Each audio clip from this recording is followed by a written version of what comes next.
सभी टीवी चैनलों के माध्यम से हमने देखा है और ये महत्वपूर्ण खबर है कि दीपावली के इस शुभ अवसर पर भ्रष्टाचार के ऊपर फिर से एक बार कुठाराघात हुआ है।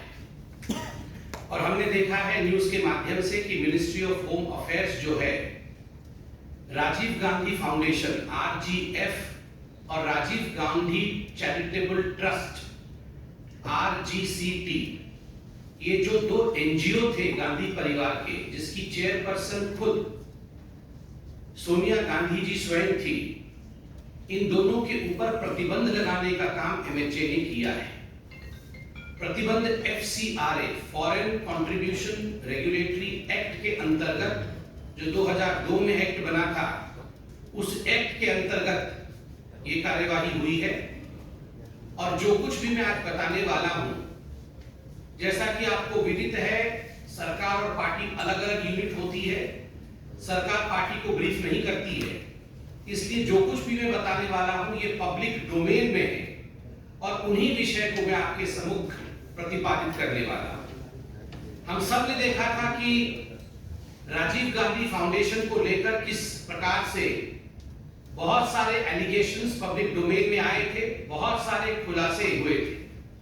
और 2020 में किस प्रकार MHA ने इंटर मिनिस्ट्रियल कमिटी की भी जो है वो गठन किया था जुलाई 2020 में, जिसमें ED के अफसर, CBI के अफसर मुख्यतः मनी लॉन्ड्रिंग का केस इनकम टैक्स एक्ट और FCRA के अंतर्गत ये जो गांधी परिवार का NGO है उसके विषय में छानबीन कर रहे थे।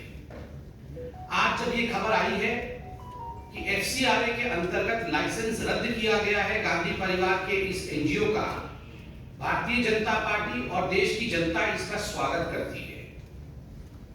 आप सबको जान के आश्चर्य होगा, वैसे भारतीय जनता पार्टी के यशस्वी राष्ट्रीय अध्यक्ष माननीय JP नड्डा जी ने 2020 में एक प्रेस कॉन्फ्रेंस में और एक अपने भाषण में भी ये उजागर किया था कि किस प्रकार ये जो राजीव गांधी फाउंडेशन है, जिसकी चेयरपर्सन स्वयं सोनिया गांधी है और जिसके ट्रस्टी राहुल गांधी और प्रियंका वाड्रा हैं, किस प्रकार से एक बार नहीं, दो बार नहीं, मगर तीन बार चाइना के कम्युनिस्ट पार्टी और चाइना की एम्बेसी से RGF ने डोनेशन लिया था।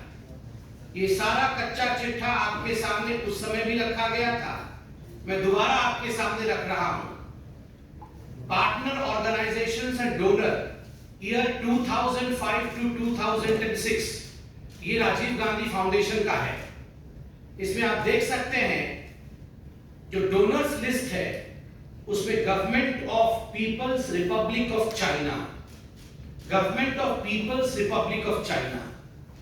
आप जरा सोच के देखिए, यूपीए की सरकार चल रही है, केंद्र में सरकार को रिमोट कंट्रोल से सोनिया जी और राहुल जी कंट्रोल करते हैं और चलाते हैं। रिमोट कंट्रोल की चेयरपर्सन भी सोनिया गांधी है सरकार की, और वहां जो राजीव गांधी फाउंडेशन है उसके भी चेयरपर्सन सोनिया गांधी है।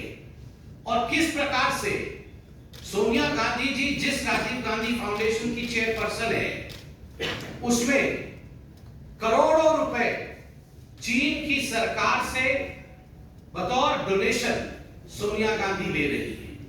और केवल चीन की सरकार से ही नहीं, ये डोनेशन एम्बेसी ऑफ चाइना से भी लिया गया था। ये अपने आप में बहुत घृणित विषय है। रह रहकर राहुल गांधी जी ने चीन के ऊपर बहुत सारे सवाल पूछे, मगर भारतीय जनता पार्टी ने भी जवाब दिया कि जब चीन और भारत के बीच में स्टैंड ऑफ हुआ था डोकलाम का, तो उस समय चीनी तंबू के नीचे, चाइनीज टेंट के नीचे जिस प्रकार से पूरा का पूरा गांधी कुर्बा पकड़ा गया था, रंगे हाथ पकड़ा गया था, ये हम सब ने देखा। तो आज देश की जनता धन्यवाद देती है कि जो अध्यक्षा, उस समय वो कांग्रेस की अध्यक्षा भी थी सोनिया गांधी, और जो NGO की अध्यक्षा चीन से पैसा लेती थी, आज उस NGO के ऊपर अंकुश लगाने का काम इस सरकार ने किया है। उस समय भी भारतीय जनता पार्टी ने कांग्रेस से सवाल पूछा था कि आखिरकार क्या कारण था कि जब बीजिंग में ओलंपिक हुआ तो पूरा का पूरा गांधी परिवार बीजिंग गया था, जिसमें रॉबर्ट वाड्रा भी शामिल थे, प्रियंका वाड्रा भी शामिल थी, राहुल गांधी भी शामिल थे, प्रियंका जी तो सोनिया जी तो थी ही।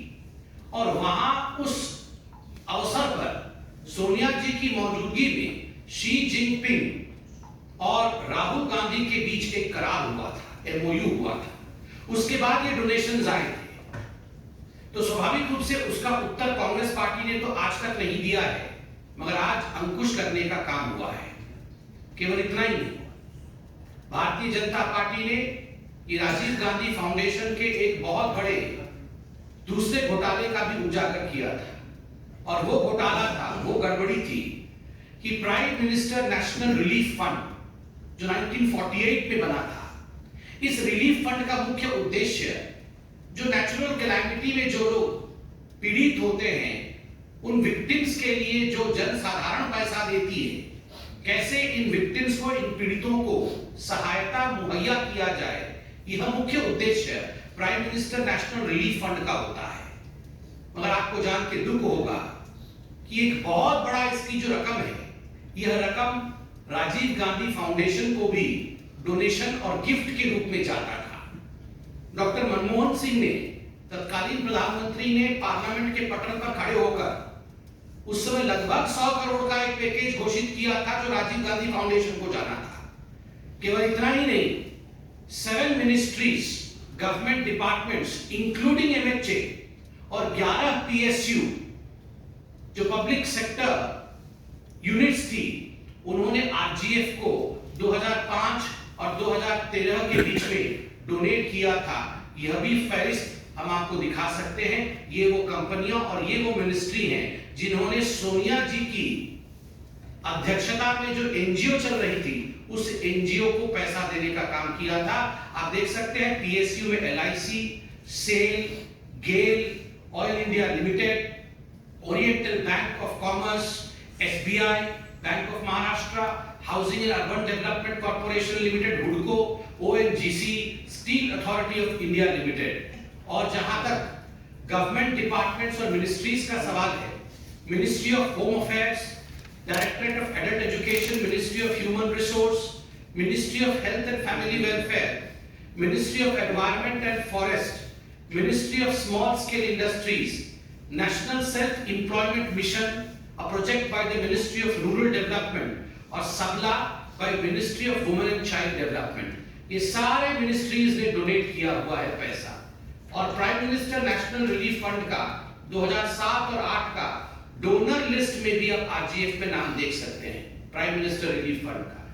केवल इतना ही नहीं, इसके साथ साथ आपको याद होगा कि भारतीय जनता पार्टी ने विगत दिनों में प्रेस कॉन्फ्रेंस के माध्यम से खुलासा किया था कि किस प्रकार से जिन लोगों ने गलत गतिविधि करके, भ्रष्टाचार करके करोड़ों खरबों रुपए कमाए, ऐसे लोगों से भी पैसा उगाही करने का काम एनजीओ राजीव गांधी फाउंडेशन ने किया था, जिनमें मुख्यतः जाकिर नाइक और जाकिर नाइक की जो संस्था थी इस्लामिक रिसर्च फाउंडेशन, उससे भी मोटा रकम लेने का काम किया था।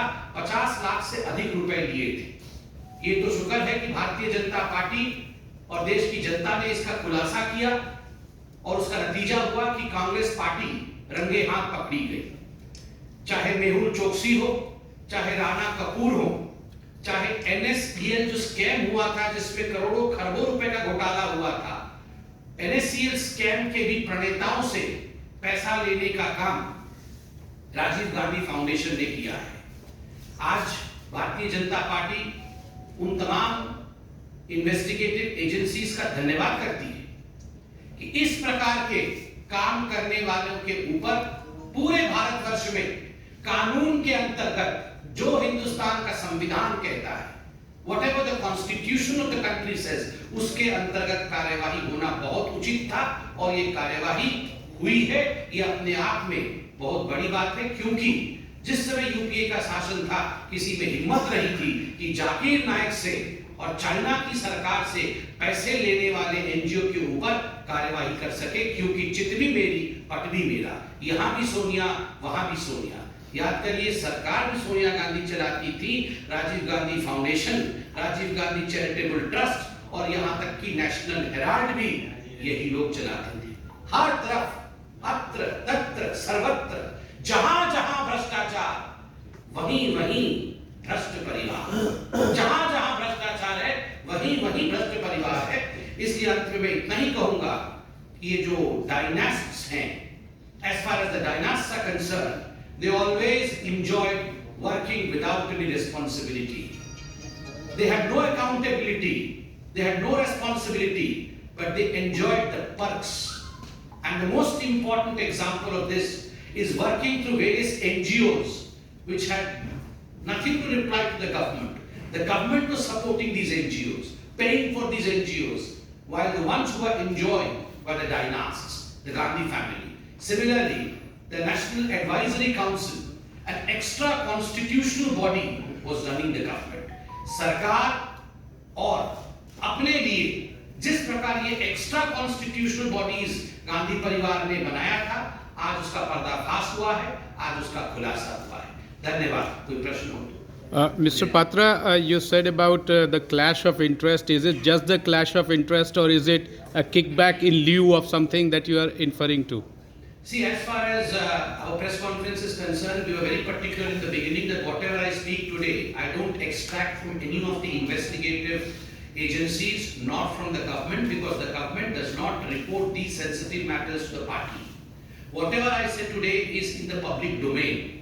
And if you would remember, when we had held press conference back in 2020 or 2021, we had a demand that these should be investigated. And if there is a wrongdoing, then the license should be suspended.